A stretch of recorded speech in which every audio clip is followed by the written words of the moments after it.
Hello welcome back to CS YouTube channel powder. ಈ ಸಿನಿಮಾನ hostel ಹುಡುಗರು ಸಿನಿಮಾಗೆ ಹೋಲಿಸಲಾಗ್ತಾ ಇದೆ. ಯಾವ ರೀತಿ ಇರುತ್ತೆ ಈ ಸಿನಿಮಾ, ಏನು ತೋರ್ಸಕ್ಕೆ ಹೊರಟಿದ್ದಾರೆ ಈ ಸಿನಿಮಾದಲ್ಲಿ, ಇದ್ರ ಕತೆ ಏನಾಗಿರುತ್ತೆ ಅನ್ನೋದ್ರ ಬಗ್ಗೆ ಹೇಳ್ತೀನಿ ಈ ವಿಡಿಯೋದಲ್ಲಿ. ನೀವಿನ್ನು ನಮ್ಮ ಚಾನಲ್ಗೆ ಸಬ್ಸ್ಕ್ರೈಬ್ ಮಾಡ್ಕೊಂಡಿಲ್ಲ ಅಂದ್ರೆ ಇವಾಗಲೇ ಸಬ್ಸ್ಕ್ರೈಬ್ ಮಾಡ್ಕೊಳ್ಳಿ, ಹಾಗೆ ಪಕ್ಕದಲ್ಲಿರೋ ಬೆಲ್ ಐಕಾನ್ ಕೂಡ ಪ್ರೆಸ್ ಮಾಡಿ ಅಂತ ಹೇಳ್ತಾ ಬನ್ನಿ ವಿಡಿಯೋ ಶುರು ಮಾಡೋಣ. ಪೌಡರ್ ಸಿನಿಮಾ ದಿಗಂತ್ ಅವರ ಮುಖ್ಯ ಪಾತ್ರದಲ್ಲಿ ಕಾಣಿಸ್ಕೊಂಡಿರೋ ಹಾಗೆ ಜನಾರ್ದನ್ ಚಿಕ್ಕಣ್ಣ ಅವರು ಡೈರೆಕ್ಷನ್ ಮಾಡಿರುವಂತ ಸಿನಿಮಾ. ಈ ಸಿನಿಮಾದಲ್ಲಿ ಧಾನ್ಯ ರಾಮ್ ಕುಮಾರ್ ಅವರಿದ್ದಾರೆ, ಶರ್ಮಿಳಾ ಮಾಂಡ್ರೆ ಅವರಿದ್ದಾರೆ, ರಂಗಾಯಣ ರಘು ಅವರಿದ್ದಾರೆ, ಅನಿರುದ್ಧ್ ಆಚಾರ್ಯ ಅವರಿದ್ದಾರೆ, ನಾಗಭೂಷಣ್ ಇದ್ದಾರೆ, ರವಿಕುಮಾರ್ ಅವರಿದ್ದಾರೆ, ಹಾಗೆ ಗೋಪಾಲ್ ಕೃಷ್ಣ ದೇಶಪಾಂಡೆ ಅವರು ಕೂಡ ಇದ್ದಾರೆ. ಒಂದು ದೊಡ್ಡ ತಂಡನೇ ಇಲ್ಲಿ ಸೇರಿದೆ. ಇದರಲ್ಲಿರುವಂತಹ ಎಲ್ಲಾ ಕ್ಯಾರೆಕ್ಟರ್ಗಳು ನಗುನ ತರಿಸೋಕೆ ಅಂತಾನೆ ಮಾಡಿದ್ದಾರೆ. ಒಟ್ಟಾರೆಯಾಗಿ ಇದೊಂದು out and out comedy cinema. ಒಂದು ದೊಡ್ಡ ಡ್ರಗ್ ಗ್ಯಾಂಗ್ಗೂ ಮತ್ತೆ ಒಬ್ಬ ಕಾಮನ್ ಮ್ಯಾನ್ಗೂ ಮಧ್ಯೆ ನಡೆಯುವಂತ ಒಂದು ಡ್ರಾಮಾ. ಡ್ರಗ್ ಹೇಗೆ ಇವ್ರಿಗೆ ಸಿಗುತ್ತೋ, ಅದನ್ನ ಇವ್ರು ಏನ್ ಮಾಡ್ತಾರೆ, ಅದು ಇವ್ರಿಗೆ ಸಿಕ್ಕಾದ್ಮೇಲೆ ಇವ್ರ ಲೈಫ್ ಹೇಗೆ ಬದಲಾಯ್ತು, ಅದು ಸಿಕ್ಕಾದ್ಮೇಲೆ ಇವ್ರಿಗೆ ಎಷ್ಟೆಲ್ಲ ಸಮಸ್ಯೆಗಳು ಬಂದು, ಹಾಗೆ ಅದರಿಂದ ಇವರೆಲ್ಲ ಹೇಗೆ ಹೊರಗಡೆ ಬರ್ತಾರೆ ಅನ್ನೋದು ಸಿನಿಮಾದ ಕತೆ.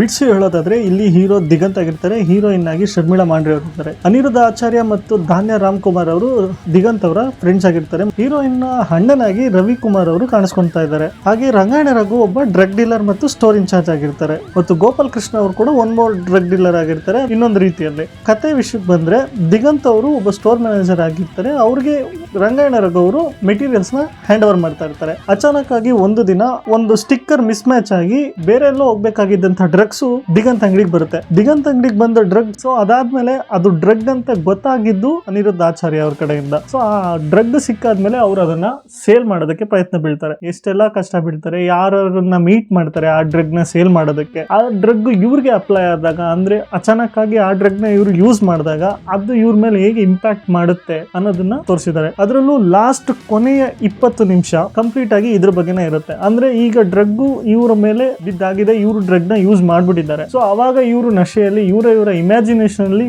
ಹೇಗೆ ಓಡ್ತಾ ಇದೆ ಕತೆ. ಒಂದೊಂದು ಕ್ಯಾರೆಕ್ಟರ್ಗೂ ಒಂದೊಂದು ರೀತಿ ಒಂದು ಇಮ್ಯಾಜಿನೇಷನ್ ಓಡ್ತಾ ಇದೆ. ಸೊ ಈ 20 ನಿಮಿಷನ ತುಂಬಾ ನಗು ತರಿಸೋ ರೀತಿಯಲ್ಲಿ ಡೈರೆಕ್ಷನ್ ಮಾಡಿದ್ದಾರೆ ನಮ್ಮ ಜನಾರ್ದನ್ ಚಿಕ್ಕಣ್ಣ ಅವರು. ಈ ಲಾಸ್ಟ್ 20 ನಿಮಿಷಕ್ಕೆ ತುಂಬಾನೇ CG ವರ್ಕ್ಸ್ ನಡೆದಿದೆ. ಮುಂಚೆ ಹೇಳಿದಾಗೆ ಹಾಸ್ಟೆಲ್ ಹುಡುಗರು ಬೇಕಾಗಿದ್ರೆ ಸಿನಿಮಾದಲ್ಲಿ ಮೊದಲ 20 ನಿಮಿಷದಲ್ಲಿ ದೊಡ್ಡ CG ವರ್ಕ್ ನಡೆದಿತ್ತು. ಹಾಸ್ಟೆಲ್ ಹುಡುಗರು ಸಿನಿಮಾ ನೋಡಿದ್ರೆ ಗೊತ್ತಿರುತ್ತೆ, ಮೊದಲ 20 ನಿಮಿಷ ಇಡೀ ಕತೆ ಒಂದೇ ಲೈನ್ ಅಲ್ಲಿ ಹೇಳಿರ್ತಾರೆ. ಆ ಟೈಮಲ್ಲಿ ನಡೆಯುವಂತ ಒಂದು ಸೀನ್ಗಳಾಗಿರ್ಬೋದು, ಆ ವಿಜುವಲ್ಸ್ ಆಗಿರ್ಬೋದು, ಅದು ತುಂಬಾನೇ ಹೈಲೈಟ್ ಆಗಿತ್ತು ಹಾಸ್ಟೆಲ್ ಹುಡುಗರು ಬೇಕಾಗಿದ್ರೆ ಸಿನಿಮಾದಲ್ಲಿ. ಅದೇ ರೀತಿ ಈ ಸಿನಿಮಾದಲ್ಲಿ ಕೂಡ ಕೊನೆಯ 20 ನಿಮಿಷದಲ್ಲಿ ಅದೇ ರೀತಿಯ ಒಂದು ಇಂಪ್ಯಾಕ್ಟ್ ಇರುವಂತ ಸೀನ್ಗಳು ಇರ್ತವೆ. ನೀವು ಟ್ರೈಲರ್ ಅಲ್ಲಿ ಗಮನಿಸಿದ್ರೆ ನೋಡಬಹುದು, ಕೆಲವೊಂದು ಕ್ಯಾರೆಕ್ಟರ್ಗಳು ಹಿಂದೆ ಫುಲ್ ಒಂದು ರೀತಿ ವಿಚಿತ್ರವಾಗಿ ಒಂದು ಹೊಸ ಲೋಕದಲ್ಲೇ ಇರೋ ರೀತಿ ಅವ್ರಿಗೆ ಬಿಂಬಿಸ್ತಾ ಇರುತ್ತೆ. ಸೊ ಅದು ಕಡೆಯ 20 ನಿಮಿಷದಲ್ಲಿ ಇರುತ್ತೆ. ಈ ಕಡೆ 20 ನಿಮಿಷ ನಮ್ಗಂತೂ ತುಂಬಾನೇ ನಗು ತೋರಿಸುತ್ತೆ ಅಂತ ಪ್ರೊಡ್ಯೂಸರ್ ಆಗಿರುವಂತ KRJ ಸ್ಟುಡಿಯೋ ಓನರ್ ಆಗಿರುವಂತ ಕಾರ್ತಿಕ್ ಅವರು ಕೂಡ ಹೇಳಿದ್ರು. ಸೊ ಕಾದ್ ನೋಡೋಣ. ಸಿನಿಮಾ ಇದೇ 23ನೇ ತಾರೀಕು ಅಂದ್ರೆ ಶುಕ್ರವಾರ ರಿಲೀಸ್ ಆಗ್ತಾ ಇದೆ. ಯಾವ ರೀತಿ ಇರುತ್ತೆ ಈ ಸಿನಿಮಾ,